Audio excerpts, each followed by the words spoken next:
So nice to see some new faces. It's nice to see people that have really enjoyed the series and have come back time and time again. This series was born out of something that was unfortunate, which was the loss of my father on April 2nd. My uncle, Alan Cohen, who resides in Israel as well as in Los Angeles, approached me with an idea to say he'd like to do something in honor of my father. My father was a lawyer. He wasn't a religious person, but culturally he had an affinity for Judaism and for Israel. My uncle, who is observant, wanted to kind of combine the love of the law with the love of being Jewish. And out of that was born the Judicial series, which is the intersection between American law and Jewish law. Over these last 9 lectures, we've been able to put together a series that talks on diverse topics regarding this. But what I've really found is we've had such a wonderful opportunity to bring incredible speakers from the community all over the United States and Israel to talk on important topics. It's so important to hear from leaders of the community and try to enrich our lives, and I hope that tonight is another opportunity for that. This event has been put on in partnership with Partners Detroit and Rabbi Chaim Fink, who does so much legwork. So I'd like to thank Rabbi Fink.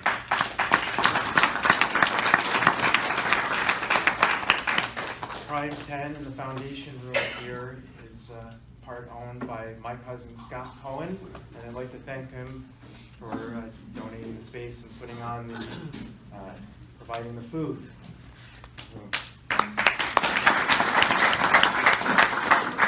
And also my uncle Alan Cohen for coming up with this idea, helping to organize it, helping to find world-class speakers, and helping to finance it as well.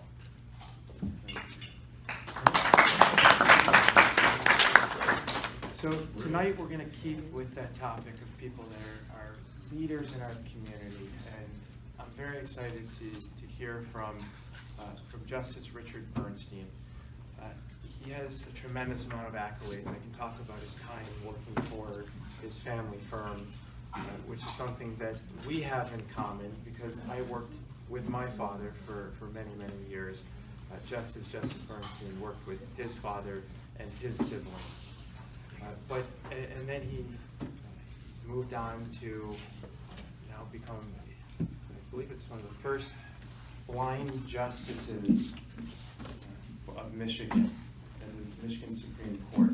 But more importantly than that, Justice Bernstein is such a match, such a wonderful person, so gracious, and that's really going to come through tonight. He's a champion for rights, for people that have disabilities. I just learned tonight that he has been involved with championing rights for disabled individuals in the military over in Israel as well. His reach extends beyond Michigan, beyond our country, and throughout the world. So I'd like to thank him for being here as well. I'd also like to indicate that this is an event that's in part put on by the Jewish Bar Association of Michigan. We like to refer to it as JEWdicial.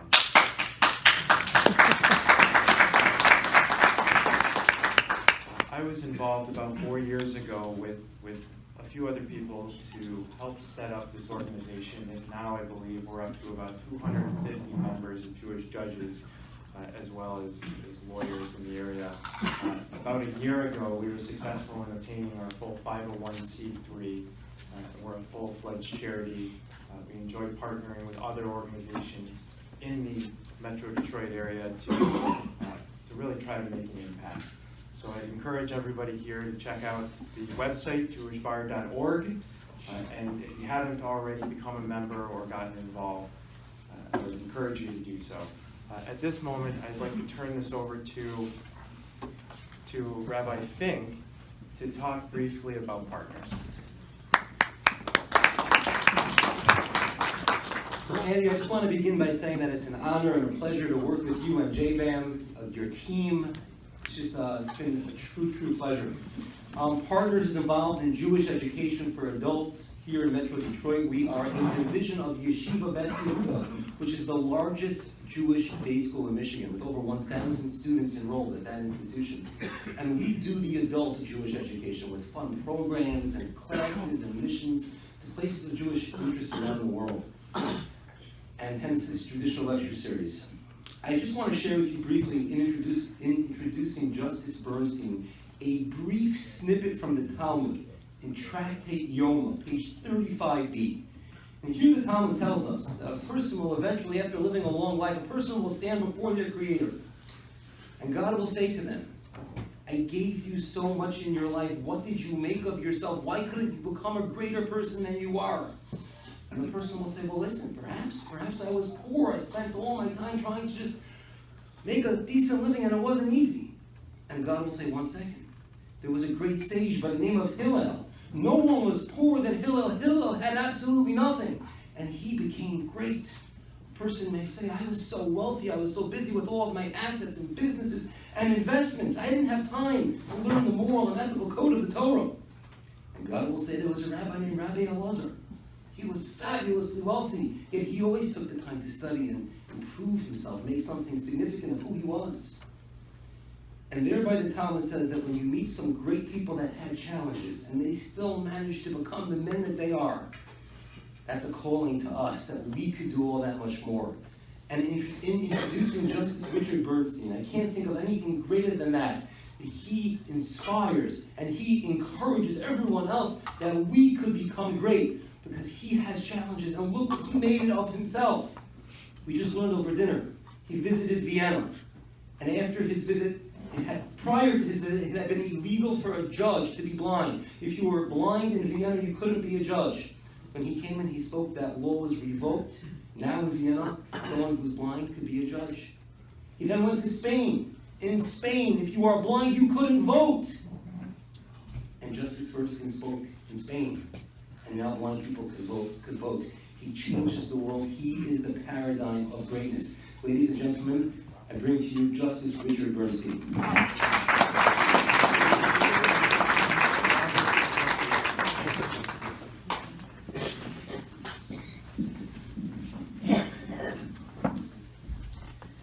It was about 5 years ago, and I was having lunch in New York City, and I met a wonderful person, a person who would become one of my closest friends.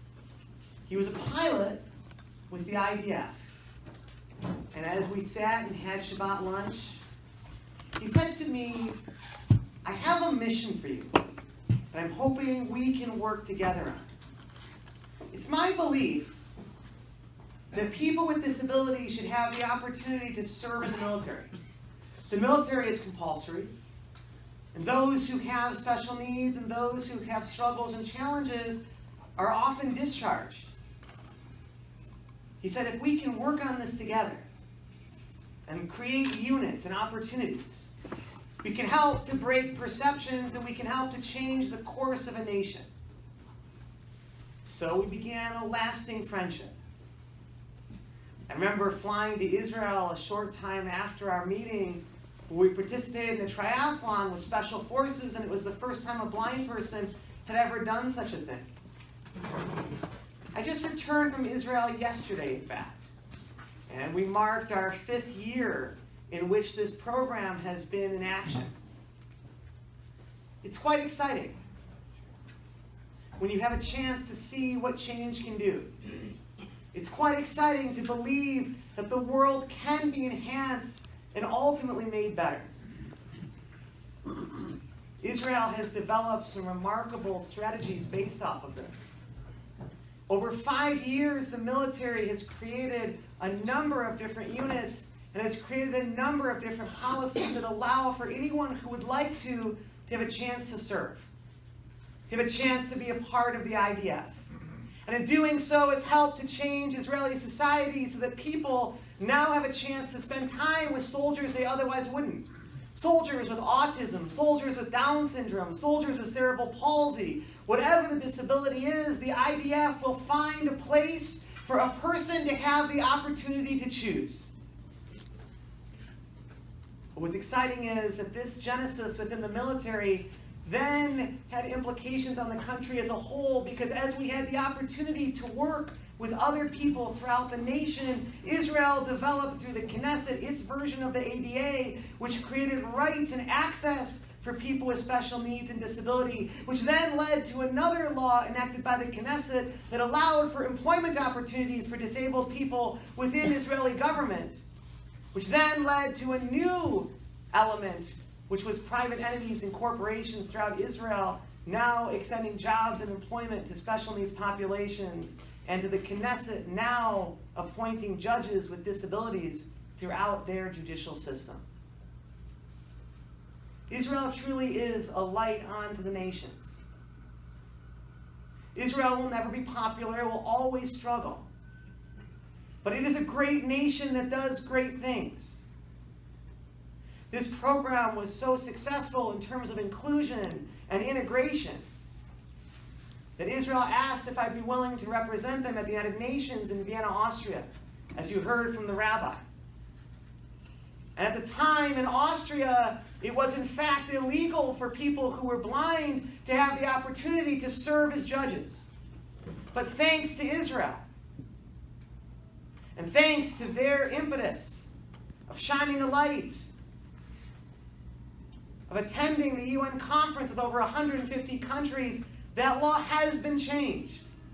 And thanks to Israel, in Spain, where people with disabilities were denied the right and the opportunity to vote, that law has been changed. Yes, Israel will always face struggle and will always have challenges and will always have hardships. But in the end, Israel is living up to its true legacy. Israel is shining a light upon other nations. Israel is leading the world. Israel shows that it has a compassion. It shows it has a heart. It has an understanding. It cares for people in the shadows.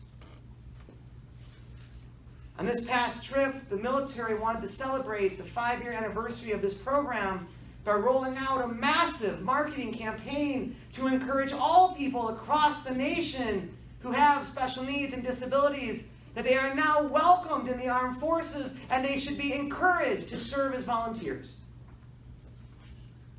And I remember as I had the opportunity to do an interview with a reporter from the Israeli Air Force magazine.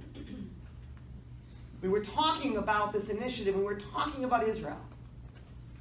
And as she was asking me some questions, I remember answering her by saying, as a person who has to travel across the world for work, it can be daunting and difficult. It can be challenging and it can be hard. But there is one nation that I feel at home at. There is one nation that I feel comforted wherever I'm there. And that, of course, is Israel. As a blind person, there's a lot of difficulties and danger when it comes to going to a place that you might not be familiar or that you don't necessarily know. But in Israel, it's the one place that you know that you can walk anywhere. It's the one place that you can go anywhere. It's the one place that you can do anything. You don't have to have an escort. You don't have to have a guide. You can go out into the city. You can go and explore. You can ride the bus. You can take a train, because you know that within 3 minutes, someone is going to approach you and ask you if you need help. Someone is going to approach you and ask you, what can I do for you? What assistance do you need? What you come to realize when you spend a lot of time in Israel is that you are going to receive help from people whether you wish to have the help or not. The help is going to be bestowed upon you. There is a love and a warmth and a compassion that exists within Israeli people, and it's that spirit that exists within Judaism. I remember telling the reporter that whenever a soldier wonders what they're fighting for, whenever a soldier wonders what it is that they're serving, whenever a soldier wonders what it is they hope to accomplish, by being a part of the military. It's this. It's fighting for our legacy. It's fighting for that warmth, for that spirit, for that love, for that joy, for that energy, for that enthusiasm of Israel. They're fighting for this. That spirit, that kindness, that joy, that enthusiasm, that energy, that vitality of life that you can only find in Israel. They're fighting for the spirit of Judaism. We ask ourselves the question, what is that? And ultimately it serves as a flame. And there's a flame that exists within all of us. And that flame stands for who we are, but it stands for the idea that everyone matters, that everyone counts, that everyone is relevant. And it's that flame that burns brightly within all of our spirits, and it's that flame that burns brightly within all of our souls. I remember as a young attorney getting a call one morning. And since we have a number of lawyers in the room, you all understand and appreciate this. There's always certain people or certain interactions or certain calls that have a profound impact on your life. I remember answering the phone and speaking to a wonderful young woman. She was Orthodox, and she said, "Richard, I'm reaching out to you because I know that you care about disabled people. I know that you care about folks with special needs. So I am calling because I have a question for you. I'm a good person. I'm a pious person. I'm a righteous person. I follow all the laws. I do everything I'm told. I keep kosher. I keep the Sabbath. The only thing that I asked from Hashem was that Hashem would bless me with a family, children that I could raise and allow for them to be a part of the faith. So why is it that of all the people in the world, Hashem would give me a child with severe special needs? What kind of a life is my newborn baby going to have? Do you think he is ever going to have any friends? Do you think he'll ever go to school? Do you think he'll ever live on his own? Will I have the chance to see grandchildren? When do you think my family and my child will no longer have to suffer? When do you think we'll ever have the chance to live an ordinary life again? And I remember answering the question by thinking about life and by thinking about experience. And I remember telling this wonderful lady, I truly don't believe that from this point forward, there will ever be anything about your life, your child's life, or your family's life that will ever be ordinary again. Because sometimes you just have to believe that you were sent here to be extraordinary. And I don't believe that Hashem would ever create anybody with the idea that they should ever have to suffer. But there are some who walk among us that do have to struggle. And in life, if you can embrace that struggle, it will give you strength and it will give you courage. It will give you passion and it will give you energy. But most importantly, it will give you a sense of identity. It will give you a sense of purpose. It will give you a sense of mission, and it will give you an incredible sense of strength. We ask ourselves the eternal question, the biblical and legal question. So many of you who attend Partners ultimately attend because you seek the answer to the basic question, the question that takes us back to the book of Job, the question that presents itself by saying, why is it that if Hashem is so good, he allows for bad things to happen to otherwise such good people? And why is it that there are some who have to walk among us that have to know a greater struggle, or a greater hardship or a greater challenge than others can possibly imagine or even attempt to comprehend. I remember, after getting elected to the Supreme Court, having a conversation about what are the qualities that make a good jurist. What are the qualities that a judge should rely on? And people said, oh, it's relatively easy. If you want to be a good judge, it's all about what school you went to, your academics, your intellectual pursuits, your research and your writing. And I always remember this conversation because I differed with everyone who was participating. And I said, I think you're missing the most important element. You're missing the most important attribution. And when asked what that was, I responded by saying it is our life experience. Life experience is what gives us our definition. Life experience is what allows for us to understand and appreciate the struggles and the hardships and the difficulties that our friends and our neighbors and our colleagues have to contend with and have to face on a daily basis. It is our life experience that Hashem gives to us for a purpose and for a reason. He gives us these challenges, He gives us these struggles, and He gives us these difficulties so that we can serve others, so that we can impact others, so that we can affect others. So why is it that bad things happen to otherwise such good people? And why is it that there are some who walk among us that have to know a greater struggle or a greater hardship or a greater challenge than others can possibly imagine or even attempt to comprehend? An easy life does not always correspond to a good one. Often those who walk among us that have to live with adversity or have to live with this discrimination or have to live with challenge are the same very people who come to understand their mission. They come to understand their purpose, and they come to understand their ultimate reason for creation. Why they were sent. What they are here to do. What their accomplishments truly should be. We see tragedy all around us. We see difficulties and pain and struggle all around us. But there's a lesson in the experiences that we are given. Often people say to people who've gone through life-changing events, who've been transformed based off of tragedy, people will always use the words, oh, you should make a full recovery. Oh, you're going to recover.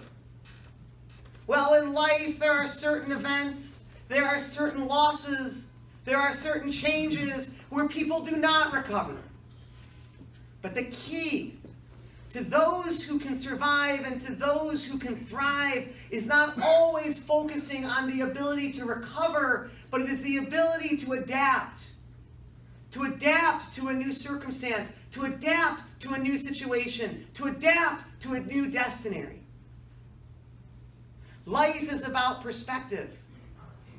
Life is about being able to see things in a way where ultimately you come to realize there will always be bad weeks, bad months, and even bad years.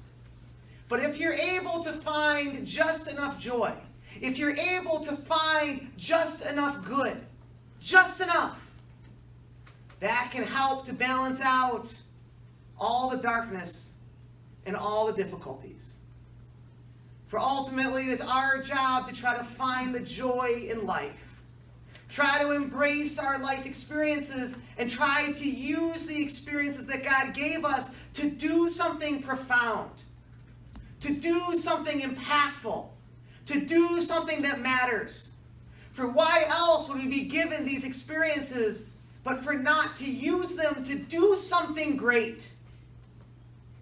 Now, I've been blessed in my life.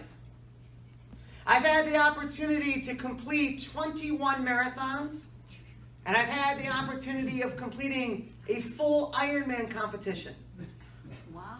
For those of you who are unfamiliar, the Ironman competition is a 2.4-mile swim, followed by a 112-mile run to be completed by a 112-mile bike to be completed by a 26.2-mile run. The rules of the competition are quite simple. If you stop, if you rest, if you take a break, you run the risk of missing a cutoff. If you miss a cutoff, you will be immediately disqualified from the competition. If you finish at 12:05 instead of 12 o'clock, it is like you were never even there. 2 years of training, work, and effort will literally have been for absolutely nothing. So I invite you to picture, if you would, the feeling you would have as you dive into a frigid body of water. The water temperature that morning of Lake Coeur d'Alene was 55 degrees. Now imagine swimming in total darkness. You have no idea where you started. You have no idea where you're going. And you have no idea where you are. As you swim, you get kicked in the face by all the other competitors, and being blind, you can't brace for the ensuing impact. You try to surface, but it's impossible because there's other swimmers above you. And lastly, other competitors become entangled and ensnared in the rope that connects you to your guide. And as they become entangled, the rope becomes constrictive. And as the rope becomes constrictive, it starts taking you below the surface. And as it starts taking you below the surface, you start to feel a drowning sensation. The waves come crashing down upon you. You try to get oxygen, but the more you struggle, the quicker you fall. The beauty of the fact that this is a religious event or a spiritual event or a Jewish event allows us to talk about Hashem. The beauty of that is you come to realize at certain points in life that yes, often it is the case that many of us are created mortally, that many of us have infirmities. But it's through those infirmities and through that mortality that our spirits and our souls know no bounds and live without limitations. For often those who are mortal and those who are infirmed have the greatest level of resilience, inner strength, passion, mission, focus, purpose, identity. For ultimately that is what we come to realize as we go through life. That it's easy to have a relationship with Hashem when things are going well. When your business is performing well, when your health is doing well, when your families are doing well. But the real question of a relationship is what kind of a relationship exists when darkness sets in, when challenge becomes apparent, when health is no longer something that you're able to enjoy. Life can change in an instant. Life can change without notice.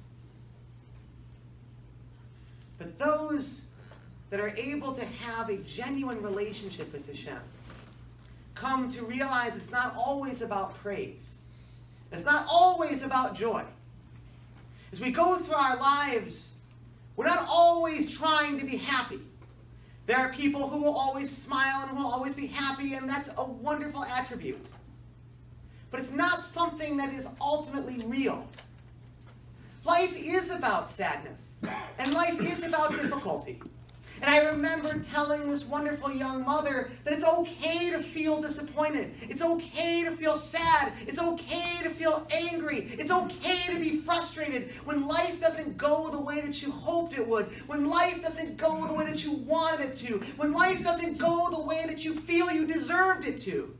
It's okay to lash out. It's okay to be angry. It's okay to express that level of frustration. For ultimately, that is what creates a real and a lasting and a genuine relationship. For that's what builds the foundations of a true child-parent relationship. For that's what builds the relation between ourselves and Hashem. But the real key is the ability to find peace. Not necessarily happiness, but the ability to find peace with your life. The ability to find peace with where you are. The ability to find peace with your situation. And the ability is yet again to call on those life experiences and to allow for those life experiences to give you that sense of purpose, that sense of understanding, that sense of mission, and that ability to have a real and a genuine connection. A connection with those around us, and most importantly, a connection with Hashem. So why is it that bad things happen to otherwise such good people? And why is it that there are some who have to live with a greater struggle or a greater hardship than others? It was a beautiful day in New York Central Park. I was walking in the park, and I've memorized the park so I can walk without a guide or without an escort, and I can do it independently. It was a beautiful August morning. It was 85 and sunny. As I was walking through the park, a bicyclist was traveling at a speed of in excess of 35 miles an hour. This was according to the New York Police Department. And due to such a high rate of speed, the cyclist could not maintain control. And in doing so, veered into the pedestrian lane where I was walking and struck me directly in the back. Now, a 35-mile impact is catastrophic to say the least. It required over 10 weeks of hospitalization at New York's Mount Sinai Hospital. As we go through life, we come to realize it's always about the little things, never about the big. It is always about the little. You miss those things that you never realized how much you appreciated or how much you enjoyed. You miss what it felt like to have the opportunity to use the bathroom. You miss what it felt like to take a warm, hot shower. You miss what it felt like to sleep through the night without having to writhe in an indescribable level of pain. People used to come and visit, and I always ask them, so tell me, where is it that you're going to go after you leave the hospital? They'd always say in a very routine, very mundane way, well, you know, I've got to go and pick up my dry cleaning, or I've got to maybe go and visit some friends for dinner. I've got to run back to the office and pick up some documents. I'd always say, those are the things that make life count. Those are the things that go to life at its essence and life at its core.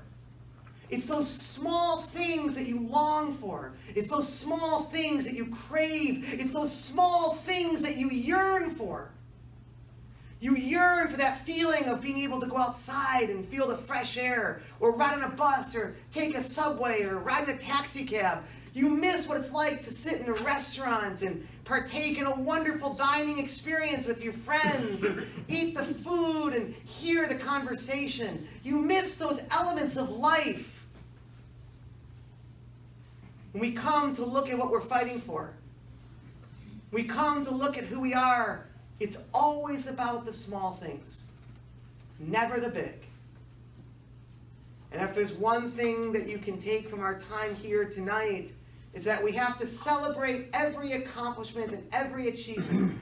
No matter how small or insignificant we think it is, we have to find an opportunity to celebrate that. In my situation, I remember celebrating the fact that I could finally sit up in bed. I remember celebrating the fact that you could start using a walker, and I would celebrate the idea that I could make it to the nurse's station and have a conversation with them while standing up. Life is always about those small victories. Life is always about those small things. Pain will always be with us. But like in my situation, when you have chronic pain, it's not like Rocky where you say no pain, no pain. You don't live your life denying it. You don't live your life fighting it. You come to live your life respecting it. You come to live your life understanding and appreciating that it's simply just going to be a part of you. That it's going to create a new identity, a lasting identity. But it's going to be an experience that you can use, that you can undertake, that you can work with, and that you can turn into a power for good. It was a short time ago, and it was time for the New York City Marathon. Now, this would be my 18th marathon, but it would be the first after a catastrophic event. Running through the streets of New York with a shattered hip and a crushed pelvis was going to be painful and difficult, to say the least. As we ran, the pain became so severe that when we reached the 59th Street Bridge and started running up First Avenue, I remember reaching up to the heavens and praying that I would have the strength to finish this race without losing consciousness and without passing out. And that is ultimately when miracles tend to happen. Because at that time and at that moment, when the pain was becoming so severe, you come to find that's when you make your sense of peace. You make your peace with your new body, your new life, your new situation, your loss. But most importantly, you come to make your peace with Hashem. So we ask ourselves the question, why is it that bad things happen to otherwise such good people? And why is it that there are some who walk among us that have to know a greater struggle or a greater hardship or a greater difficulty than anyone can possibly imagine? I think the answer goes something like this. At a certain point in life, you can't spend your time and your energy and your effort focusing on trying to get over it. You come to realize that there is simply no other alternative and no other choice but to just get on with it. For ultimately, it is those who will do what is hard who will achieve no less than what is great. It's up to us to live our lives like a great novel. Within a novel, there will always be chapters of pain, setback, and frustration, but it's only through those chapters we can come to find hope, joy, and triumph. We study and we learn because we want to have a closer connection with Hashem. But in doing so, we must celebrate our lives. We must celebrate our purpose. We must celebrate our mission. We must celebrate our reason for creation. We must celebrate life for the good and life for the bad. But most importantly, we must celebrate the experiences that we're given, and we must ultimately transform those experiences into something that will make the world and life better for those around us, for those that we care about, and for those that we ultimately serve. So we celebrate life for its good, and we celebrate life for its bad. If I hadn't had the experiences that I was blessed with, if I hadn't been born blind, if I hadn't had a catastrophic accident, I wouldn't be as good a judge. I wouldn't be as kind. I wouldn't be as merciful. I wouldn't be as understanding. I wouldn't be as empathetic. People who occupy positions of power and influence, who don't have struggle, who don't have hardship, and who don't know challenge, are not able to perform in those positions the way that those positions are intended for them to perform. For they lack the empathy and the understanding and the compassion that comes with life, that allows for them to judge wisely, that allows them to judge kindly, that allows them to judge in a way that allows for people to realize that you understand and appreciate the hardships and the struggles and the difficulties of those around you. That you appreciate the fact that you don't know all the answers, that you don't have all the wisdom, that you're in a course of perpetual learning, that you're in a state of continual growth. Life isn't really meant to be happy. Life isn't always meant to smile or to have joy. But life is meant to celebrate that sense of purpose. To live with wonderful passion and energy and spirit. To live with vitality, to have meaning. For ultimately, that is what blesses us. With, yes, not an easy or happy life, but a life of fulfillment. A life of excitement. A life of true joy. A life of legacy. Let us celebrate who we are. Let us celebrate the stories that we share. Let us celebrate the lives and the destiny that Hashem has provided for each and every one of us. But most importantly, let us celebrate the idea that extraordinary things can, will, and must happen for each and every one of us. And let us celebrate that beautiful notion that yes, those who walk among us that are infirmed, those who walk among us that are mortal, will be given the greatest blessing that Hashem could ever bestow.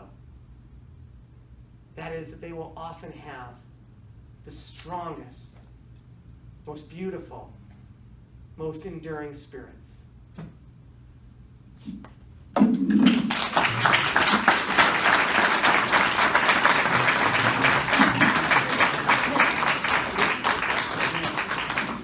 if you guys would like, we're more than happy to do some questions. And you can talk. It was funny, like I said, I was just in Israel, and when you spend time in Israel and you work, with the different government agencies and different things, I always tell Israelis that they shouldn't be shy. They should feel free to ask whatever personal questions they'd like to ask, and they're very good at asking very personal questions.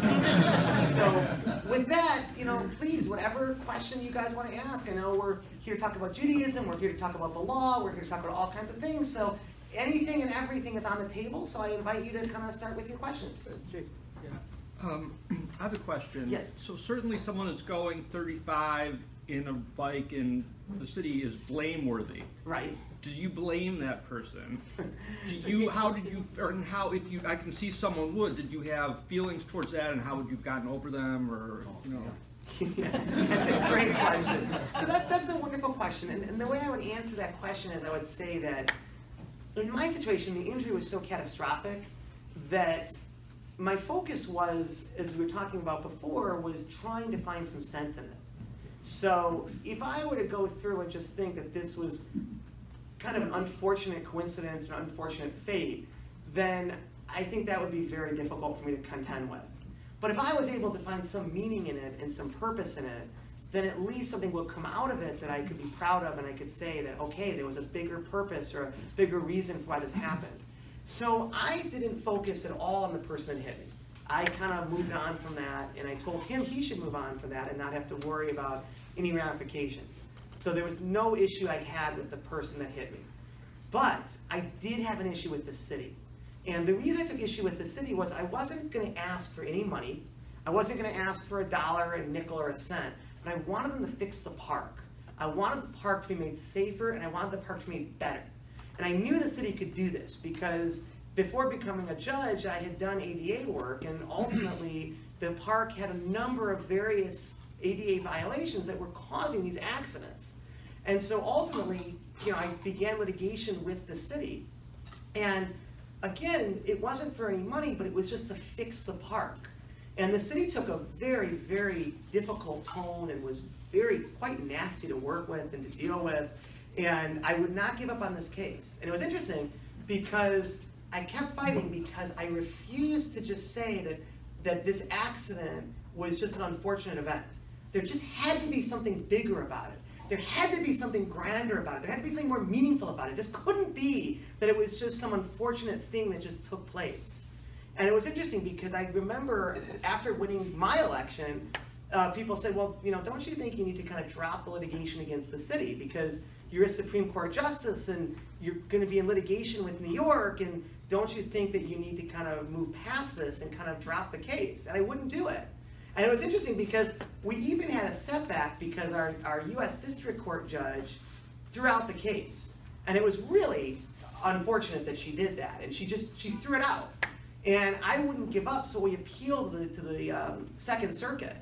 And the Second Circuit chastised the District Court judge and said that what she had done was completely inappropriate, and then went on to say that this case is definitely coming back to this judge, and just overturned her, but overturned it in a very, very, as an appellate judge myself, I was quite surprised with how the Second Circuit treated this District Court judge, because usually what you'll do to show deference to the lower court is you'll have the parties come in and do argument. You'll have orals.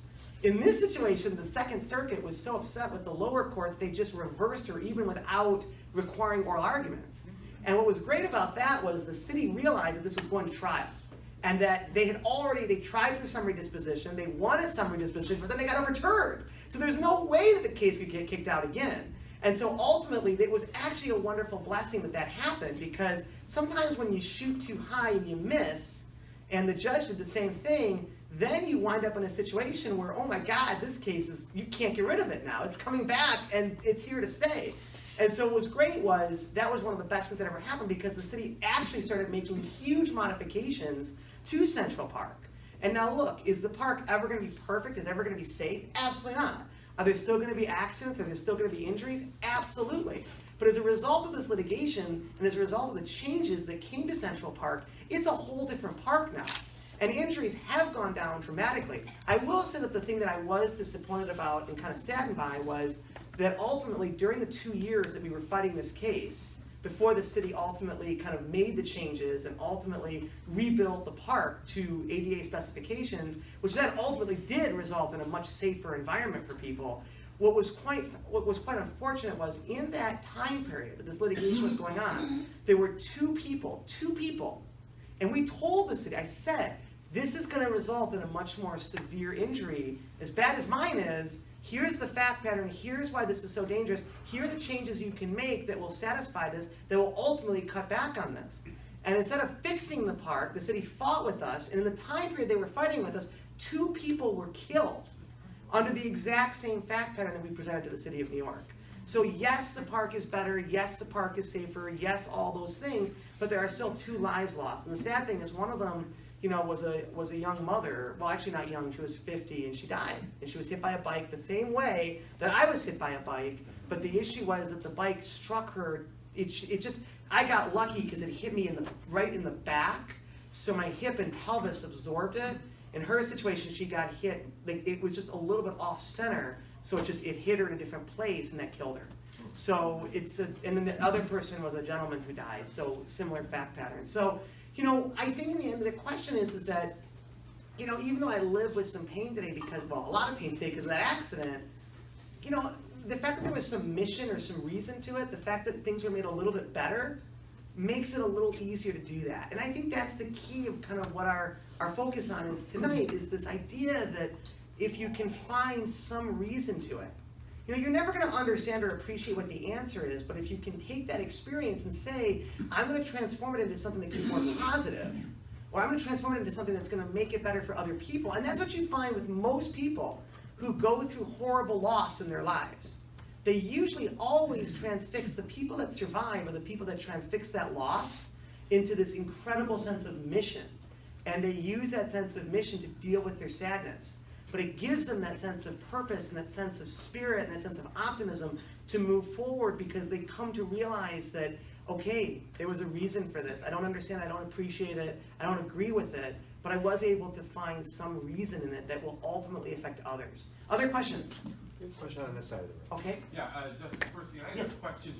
How do you think your personal story works when you're in conferences with the other justices in terms of trying to influence, maybe they would have a little more rahmanas on people because of what happened with you, and also you and Justice Markman, who also is Jewish, do you guys ever let your Judaism somehow help guide what you guys do? It's a great question. So what's great about our court is that everyone gets along very well. People really like each other. It's a very warm, congenial environment, and people really, really like each other. Now, we sometimes have disagreement and differences in terms of our ideology and the way that we see things. However, in a personal manner, it's genuinely a place where people really, really like each other. And that's something that I'm just pleased about because, in fact, Steve is actually one of my best friends. We get together all the time. And it's one of those things where we don't really agree on, many cases, but we really like each other. I consider him one of my absolute closest friends.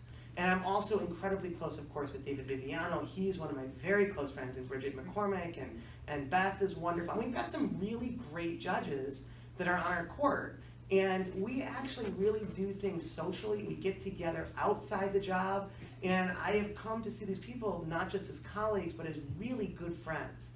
And I think that's a really important element to the work environment. Now, going to your question, when you have a multi-judge panel, if you've got 7 judges, the reason that life experience is absolutely critical in this situation is because if you have 7 people and they're all the same, they have the same backgrounds, they went to the same schools, they have the same way of seeing things and understanding things and appreciating things, then perspectives are going to get lost. Ideas are going to get lost. The one great thing about having somebody who's blind, I'll get to the Judaism second in a question, Judaism in a second. The one great thing about having a person who's blind in this position is that you bring a different perspective. And when you have a conversation with 6 other people, and you're discussing a case or you're interpreting a statute, what I'll often do is I'll say, look, in many situations, people overlook things not because they mean to or not because they intend to, it just kind of happens. And if you don't have those experiences I was talking about in my presentation, you're not thinking about them. So what I tend to do is I say, well, wait a minute, did you look at it from this perspective? Or what about seeing it from this angle? Or what about, and you'll bring up things in a very gentle, very soft way, but you'll bring something up in a very, very kind of, just very gentle, just saying, well, what do you think about this? And usually what people will do when you bring up that kind of a point is they're gonna say, wow, I never thought about that. Or wow, that's a perspective I never really considered. And that really does enhance the decision-making process. I can tell you that there's been a number of cases that have actually been impacted by the fact that there's a blind person in the conference space having this conversation, having this discussion, has impacted a number of cases. In fact, I'll give you an example. It's a decision that I wrote, and it's the Stevens case. And in Stevens, it was a fascinating issue because what happened is, the question was, when does a judge pierce the veil of impartiality and start to become partial in front of a jury?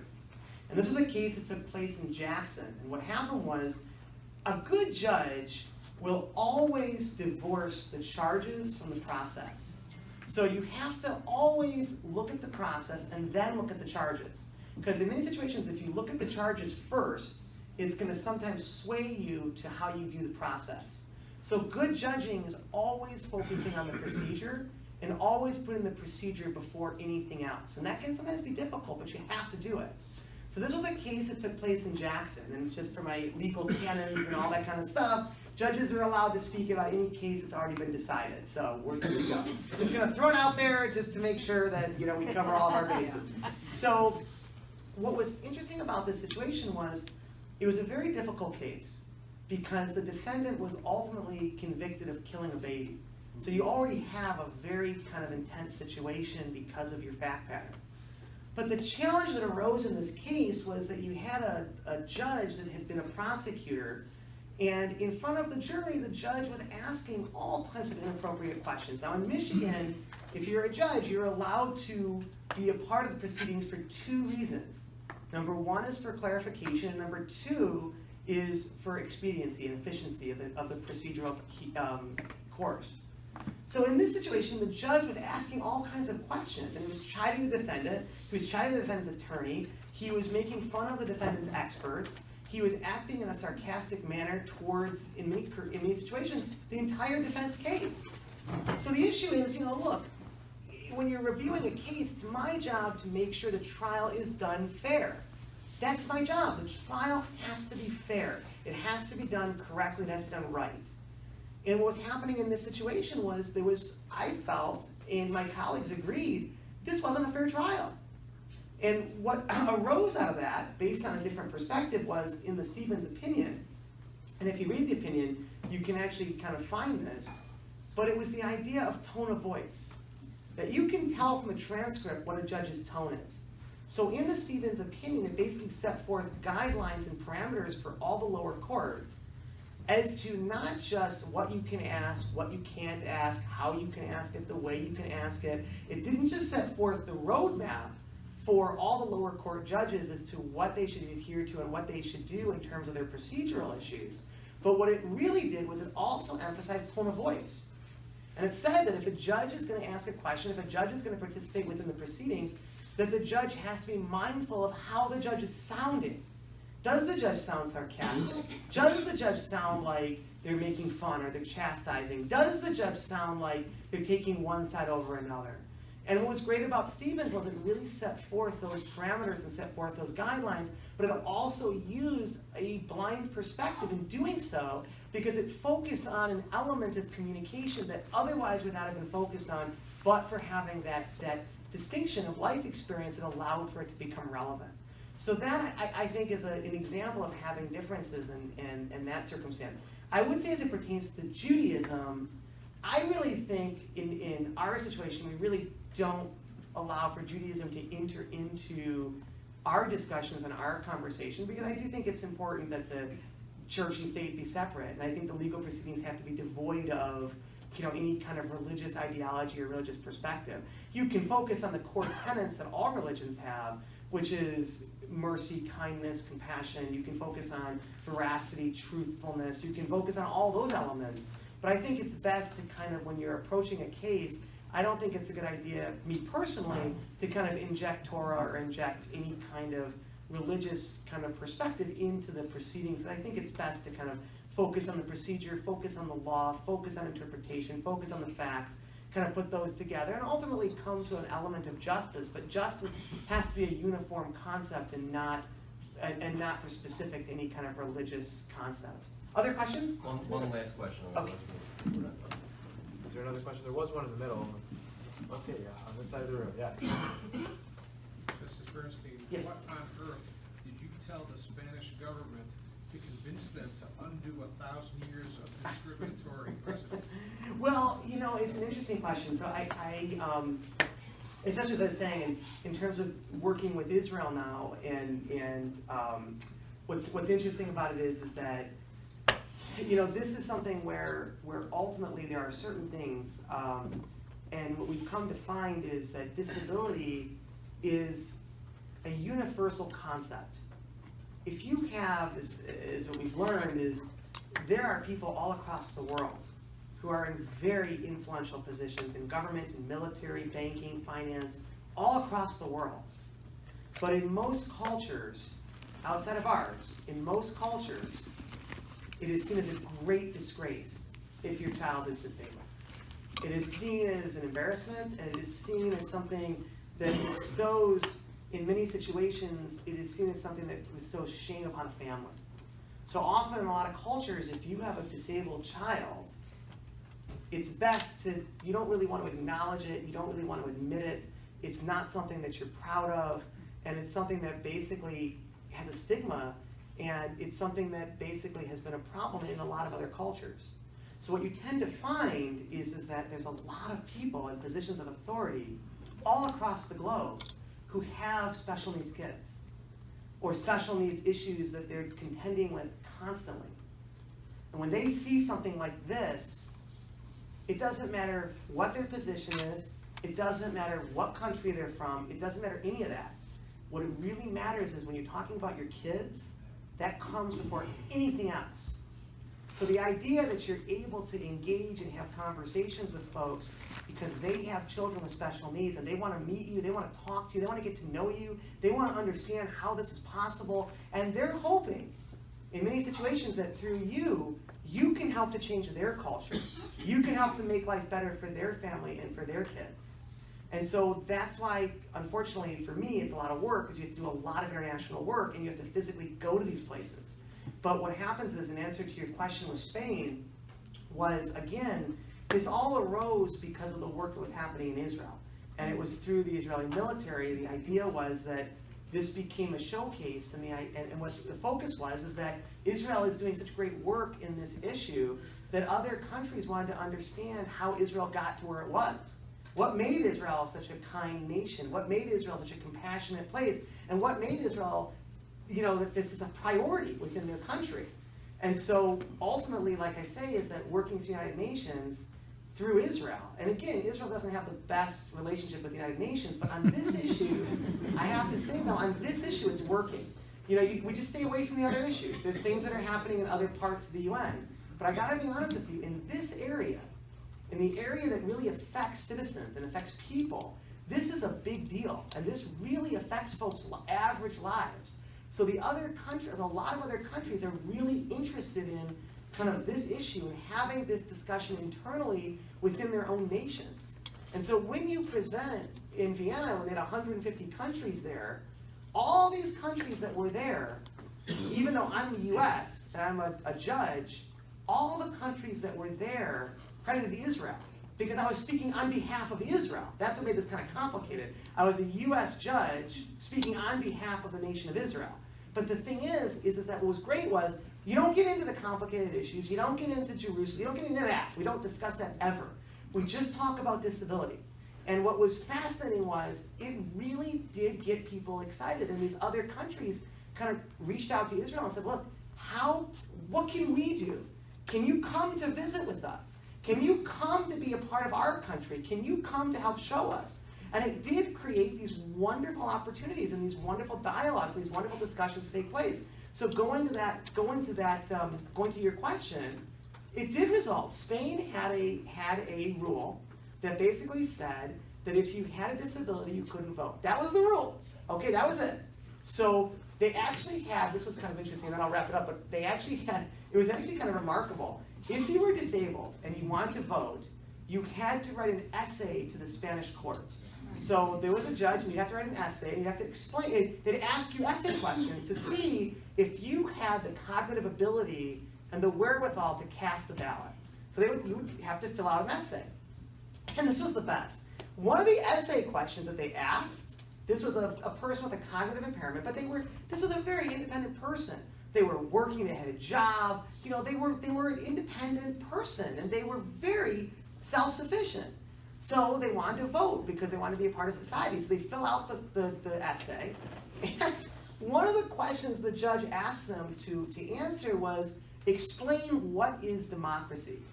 Now, who the hell knows how to answer that question? Like, who would know how to write an essay as to what? I wouldn't know how to answer that question. I'm a judge. I would not know how to write an essay that says what democracy is. And this is the best. So the gentleman does it. He writes an essay on democracy. And the judge says to him, that's not correct. And they wouldn't let him vote. Isn't that unbelievable? But what was great was, what happens is we kind of follow a protocol when we go to different countries.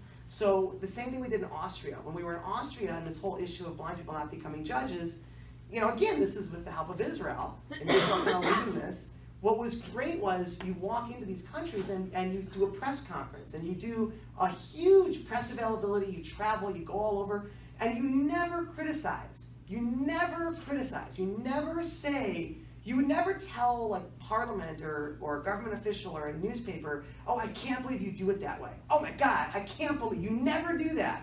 Because that turns people off. They get defensive, they get upset, and then you're not gonna do anything.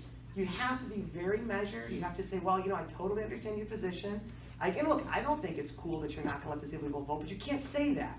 You have to listen, you have to say, well, listen, I totally understand. I respect and appreciate, you validate their position, you understand it, you show that you respect where they're coming from, and then you simply say, but listen, I have an idea. What if you look at it from this perspective? What if you look at it from this understanding? What if you tried this?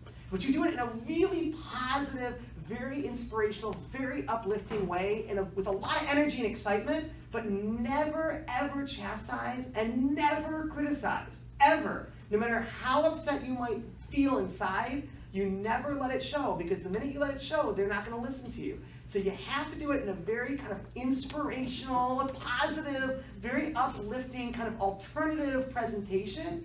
And guess what? If people connect with you, if they feel a personal connection, then they get behind it. So in Spain, that's what happened. Basically, people, you kind of did it in a way that basically the press picked up on. It was a huge story all throughout Spain. And it was one of those situations where basically they looked at it and they said, you know what? Those are some valid points. We understand what you're saying. We're going to change it immediately. So Parliament voted to change it. Same thing with Austria. Austria did the same thing. Like, Austria basically looked at it and said, we've done it this way for a long time. Let's look at how we can change it. Let's how we can make it better. Our court system here in Michigan had functioned the same way for over 200 years. Now you have a blind person that's joined the court. The court has changed how it's functioned. It's changed how it does things. It's changed how it implements things. But that's a good thing. Change is always hard. It always takes time. It always takes effort. There's always inertia, and there's always resistance.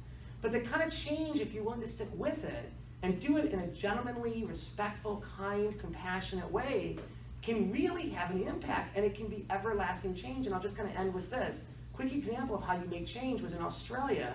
I was in Australia, and the issue in Australia was they were passing their version of the ADA. And we were working with the Parliament there to get them to pass it. But in Australia, if you want to fly from Sydney to Melbourne, there was a law that actually said that if you were blind, you were not allowed to fly inter-Australia unless you had a caregiver on the plane with you. So unless you hired a caregiver to fly with you, you couldn't fly. So now that's upsetting, but you do it in a nice way. You say, look, if the plane crashes, I understand what you're thinking, but if the plane crashes, who has the advantage? It's the blind person. The cabin's dark, it's gonna be smoky. I'm gonna have the greater advantage of the sighted people, so I'm gonna get off the plane quicker. So why do I have to pay for a caregiver to come on the plane? That doesn't make any sense. But the thing is that if you do it in a nice way, and you do it in a positive way, and you kind of question it in that regard, they'll change it. And ultimately, what's great is, before we left Australia, what had happened was the airline industry in Australia just pushed it through without Parliament realizing it. And so they immediately changed it. It was an administrative regulation, and they changed it. Within 2 days, that policy was changed. And now they joke that when we come back to Australia, they'll probably let me fly the plane. They